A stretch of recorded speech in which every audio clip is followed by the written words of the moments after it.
Parents, students, teachers meeting అనేది జగన్మోహన్ రెడ్డి గారు ఉన్నప్పుడు ప్రతి సంవత్సరం జరిగేది. జగన్మోహన్ రెడ్డి గారు దాన్ని తీసుకొని వచ్చారు. ఇప్పుడు చంద్రబాబు నాయుడు గారు దాన్ని ఒక పెద్ద ఈవెంట్ లాగా కోట్లాది రూపాయలు ఖర్చు పెట్టి సెట్టింగ్ లేసి మరీ చేస్తూ ఉన్నాడు. నిన్న సెట్టింగ్ లేసి అక్కడికి వెళ్ళి మాట్లాడినటువంటి మాటలు, మీ కళలకు మా రెక్కలు, ఆవిష్కర్తలుగా ప్రభుత్వ పాఠశాలల విద్యార్థులు వచ్చే ఏడాది సదస్సు, ఏదైతే ఉన్నత విద్యకు కొత్త పథకం కళలకు రెక్కలు, మీ కళలకు మా రెక్కలని ఏదైతే నారా లోకేష్ గారు, చంద్రబాబు నాయుడు గారు నిన్న చెప్తున్నటువంటి మీటింగ్. మీ కళలకు మా రెక్కలు అంటే ఏంటి? పిల్లల కళలను చిదిమేయటం మీ రెక్కల? మీ లెక్కలు పిల్లల కళలని చిదిమేయటమా? 18 నెలల్లో 29 మంది ప్రభుత్వ హాస్టల్లో ఉండేటటువంటి విద్యార్థులు మీ తప్పిదాల వల్ల చనిపోతే 29 మంది ఏది మీ కళలకు రెక్కలని చెప్పి ఈరోజు మీరు హెడ్డింగ్లు పెడుతున్నారా? వందలాది మంది విద్యార్థులు హాస్పిటల్ పాలైతే మీ కళలకు రెక్కలని చెప్పి ఈరోజు మీరు ఏ సిగ్గు లేకుండా ఎలా మాట్లాడుతూ ఉన్నారు? ఇదేనా రెక్కలంటే? వందలాది మంది విద్యార్థులు హాస్పిటల్ పాలు. జగన్మోహన్ రెడ్డి గారు ముఖ్యమంత్రిగా ఉన్నప్పుడు విద్యార్థులు ఐక్యరాజ్య సమితి దాకా వెళ్తే ఈరోజు మీరు విద్యార్థుల్ని ఏదైతే వాళ్ళ విద్యా వ్యవస్థని ఐసీయూలోకి తీసుకొని వెళ్ళారు, విద్యార్థులను ఐసీయూలోకి తీసుకొని వెళ్ళారు, విద్యా వ్యవస్థని ఐసీయూలో కూర్చోబెట్టి సిగ్గు లేకుండా మీరు మళ్ళీ కళలకు రెక్కలని చెప్పి ఏ విధంగా మాట్లాడతారు? ఒకరినొకరు పొగుడుకోవటం, లోకేష్ తోపని చెప్పి చంద్రబాబు నాయుడు గారు చెప్పటం, లేదు చంద్రబాబు నాయుడు గారే తోపుతురు అని చెప్పి లోకేష్ చెప్పటం, పవన్ కళ్యాణ్ గారు కూడా లోకేష్ని తోపుతురుము కానని చెప్పి ఈయన పొగట్టం. ఇదే మీరు వెళ్ళి పిల్లల దగ్గరికి వెళ్ళి అక్కడ కూడా రాజకీయాలు మాట్లాడతా విద్యా వ్యవస్థనంటే గడిచిన 5 సంవత్సరాల్లో భ్రష్టు పట్టించారని చెప్పి అక్కడికి వెళ్ళి మాట్లాడుతూ ఉన్నారు. ఎవరయ్యా విద్యా వ్యవస్థను భ్రష్టు పట్టించింది? మీరు 18 నెలల కాలంలో విద్యా వ్యవస్థను భ్రష్టు పట్టించారు. ఏదైతే జగన్మోహన్ రెడ్డి గారు విద్యా వ్యవస్థను అంతర్జాతీయ స్థాయికి తీసుకొని వెళ్ళారు. ఇప్పుడు కాదు, జగన్మోహన్ రెడ్డి గారు ఉన్నప్పుడు మన విద్యా వ్యవస్థ దేశానికి ఆదర్శం. ఈ రోజు కాదు, మీరు ఈనాడులో హెడ్డింగ్ పెట్టారు కదా, మన విద్యా వ్యవస్థ దేశానికి ఆదర్శం. ఇది జగన్మోహన్ రెడ్డి గారు ముఖ్యమంత్రిగా ఉన్నప్పుడు. 5 సంవత్సరాల జగన్మోహన్ రెడ్డి గారు తన పరిపాలనలో 2 సంవత్సరాల కోవిడ్ ఉన్నా కూడా ఈ దేశ చరిత్రలో ఎవరు చేయలేని విధంగా 2 విడతల్లో 38,000 స్కూల్ని నాడు నేడులో బాగు చేసి, ఏదో 38,059 పాఠశాలలు, మొదటి విడతలో 15,715 స్కూళ్ళు, రెండో విడతలో 22,344 స్కూళ్ళు, మొత్తంగా 38,059 స్కూళ్ళు, 73,000 కోట్లు కేవలం విద్యారంగం మీద ఖర్చు పెట్టారు. 73,000 కోట్లు కేవలం విద్యారంగం మీద. 1వ తరగతి నుంచి ఇంగ్లీష్ మీడియం, 3వ తరగతి నుంచి సబ్జెక్ట్ టీచర్స్ విధానం, సిబిఎస్ఈ సిలబస్, ఐబీ సిలబస్, ట్యాబ్స్తో డిజిటల్ విధానం, ఉచిత బైజూస్ కంటెంట్స్తో ట్యాబులు పంపిణీ, 45,000 స్మార్ట్ టీవీలు స్కూల్స్లో, 6వ తరగతి నుంచే ఏదైతే ఆ స్మార్ట్ టీవీల ద్వారా స్కూల్స్లో విద్యాబోధన చేయటం, 3 నుంచి 5వ తరగతి విద్యార్థుల వరకు టోఫెల్ ప్రైమరీ, 6 నుంచి 9వ తరగతి విద్యార్థులకి టోఫెల్ జూనియర్. సో ఈ విధంగా నాడు నేడులో స్కూళ్ళు బాగు చేసి విద్యా వ్యవస్థని ఐక్యరాజ్య సమితి దాకా తీసుకొని వెళ్తే మీరు ఈరోజు ఐసీయూలోకి తీసుకొని వెళ్ళి సిగ్గు లేకుండా మళ్ళీ ఈరోజు దేశానికి ఆదర్శం అని చెప్పుకుంటున్నారా?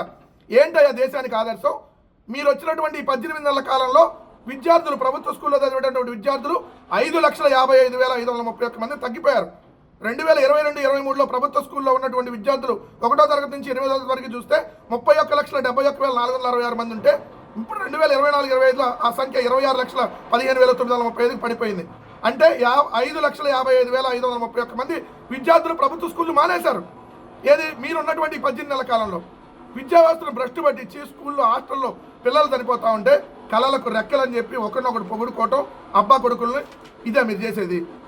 సో విద్యా వ్యవస్థను భ్రష్టు పట్టించారు మీరు. 14 సంవత్సరాలు సీఎంగా ఉండగా ఏ ఒక్కరోజన్నా చంద్రబాబు నాయుడు గారు స్కూల్కి వెళ్ళాడా? ఒక్క స్కూల్ మీరు బాగు చేసినటువంటి చరిత్ర మీ దగ్గర ఉందా? ఒక్క స్కూల్ బాగు చేసామని చూపించండి. మీరు అధికారంలో ఉన్నప్పుడు ఎప్పుడైనా స్కూల్కి వెళ్ళి మీటింగ్లు పెట్టినటువంటి చరిత్ర మీ దగ్గర ఉందా? నో బ్యాక్ డే మీరు తీసుకొచ్చారా? శనివారం నో బ్యాక్ డే అనేది 2019లో జగన్మోహన్ రెడ్డి గారు ముఖ్యమంత్రి అవగానే నో బ్యాక్ డే అనేది జగన్మోహన్ రెడ్డి గారు తీసుకొని వస్తే దాన్ని కూడా ఈరోజు మీ క్రెడిట్లోకి వేసుకొని పిల్లల దగ్గరికి వెళ్ళి రాజకీయాలు మాట్లాడతా, మీరు కూర్చున్నటువంటి బెంచి, మీరు కూర్చున్నటువంటి బల్లలు, మీరు అక్కడ ఉన్నటువంటి ఏదైతే గ్రీన్ బోర్డు ఏదైతే ఉందో అవన్నీ జగన్మోహన్ రెడ్డి గారు నాడు నేడులో భాగంగా 9 ఫెసిలిటీస్, అక్కడ ప్రతి స్కూల్లో 9 రకాల ఫెసిలిటీస్ ఉండాలని చెప్పి నాడు నేడులో జగన్మోహన్ రెడ్డి గారు తీసుకొని వస్తే మీరు ఈరోజు అన్ని భ్రష్టు పట్టిస్తా మళ్ళీ మీ ఖాతాలో వేసుకున్నటువంటి పరిస్థితి. మీరు వెళ్ళిన స్కూల్లో టాయిలెట్ జగన్మోహన్ రెడ్డి గారు కట్టారు. మీరు వెళ్ళిన స్కూల్లో డ్రింకింగ్ వాటర్ జగన్మోహన్ రెడ్డి గారు, మేజర్ మైనర్ రిపేర్స్ అని జగన్మోహన్ రెడ్డి గారు చేశారు. ఆ ట్యూబ్ లైట్లు, ఫ్యాన్లు, మీరు కూర్చున్న దగ్గర ట్యూబ్ లైట్లు, ఫ్యాన్లు అన్ని జగన్మోహన్ రెడ్డి గారు.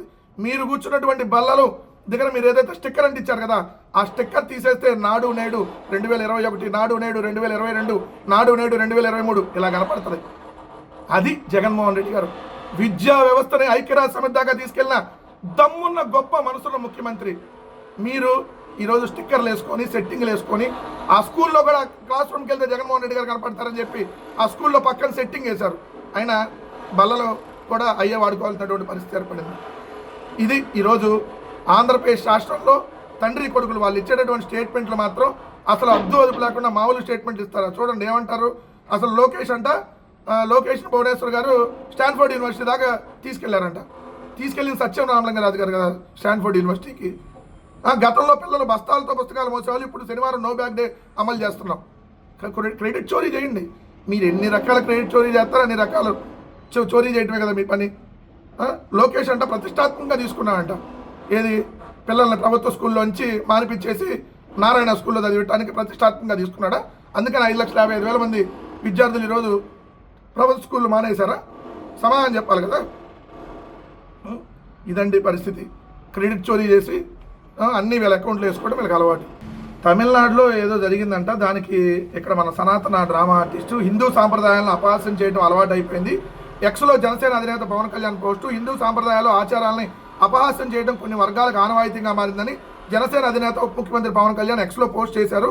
తమిళనాడులోని తిరుప్పరం కుండ్రం ఘటనపై ఆయన స్పందించారు. హిందూ సాంప్రదాయాల ఆచారాల్లో ఇతర మతపరమైన కార్యక్రమాలను అపహాస్యం చేసేంత ధైర్యం చేస్తారా? తిరుప్పరం కుండ్రం కార్తికేయ స్వామి ఆలయాన్ని 6 పుణ్యక్షేత్రాల్లో మొదటిగా పరిగణిస్తారు. తమిళ మాసం కార్తికేయలో కొండపై దీపాలు వెలిగించడం హిందువుల పురాతన సాంప్రదాయం. నేడు భారతదేశంలో హిందువులు తమ విశ్వాసాన్ని ఆచరించడానికి, వారి ఆచారాలు నిర్వహించడానికి న్యాయపరమైన జోక్యాలను కోరాల్సి రావడం విచారణకరం అని చెప్పి దాని మీద మాట్లాడారు. ఏమయ్యా మరి నాకు ఆంధ్రప్రదేశ్లో జరిగితే ఆట మాట్లాడవు నువ్వు? మిస్టర్ సనాతన డ్రామా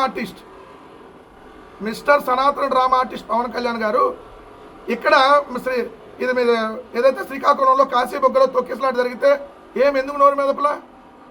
గోవులు చనిపోతే ఎందుకు నోరు మెదపరు? తిరుమలలో రోజు రోజుకి అపవిత్రాలు జరుగుతుంటే ఎందుకు నోరు మెదపరు? పవిత్ర పుణ్యక్షేత్రం తిరుమలలో ఉన్నటువంటి కొండల పక్కన 8వ కొండ ఉంది, అదో చెత్త కొండ అని చెప్పి టీటీడీ చైర్మన్ మాట్లాడుతుంటే ఏమయ్యా నోరు మెదపలా? టీవీ5 నాయుడు నీ గురించి ఏమన్నా రాతలు రాస్తాండి భయమా? టీవీ5లో నీ గురించి ఏమన్నా కథనాలు ప్రత్యేకమైనటువంటి స్పెషల్ ఫోకస్ కథనాలు ఏమైనా వస్తాయని భయపడ్డావా? ఇప్పుడు పంచి కట్టుకోవాలి కదా, పిలవాలి కదా, కెమెరామ్యాన్ని స్టార్ట్ యాక్షన్ అనాలి కదా, లుంగి పైకెత్తి ఎగ్గట్టి ఊడుతున్నట్టుగా ఫోటోలకు పోజులు ఇవ్వాలి కదా, కడుగుతున్నట్టుగా యాక్షన్ చేయాలి కదా. ఎక్కడో తమిళనాడులో ఏదో దానికి సంబంధించి రియాక్ట్ అయ్యావే. నువ్వు ఆంధ్రప్రదేశ్కి ముఖ్యమంత్రి కాదా? నీకు పక్కనే అన్ని బాగా గుర్తొస్తాయి.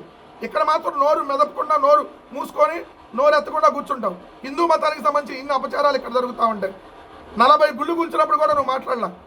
ఈ రోజుకి హిందూ మత సాంప్రదాయాలను దిగదారుస్తూ ఏదైతే పవిత్ర పుణ్యక్షేత్రం తిరుమలతో పాటు అనేక పుణ్యక్షేత్రాల్లో ఈరోజు తప్పులు జరుగుతూ ఉంటే, అపచారాలు జరుగుతూ ఉంటే ఇక్కడ మాత్రం నోరు మెదపడం. ఇది మన సనాతన డ్రామా ఆర్టిస్టు వేషాలు అనేది క్లియర్గా అర్థమవుతుంది.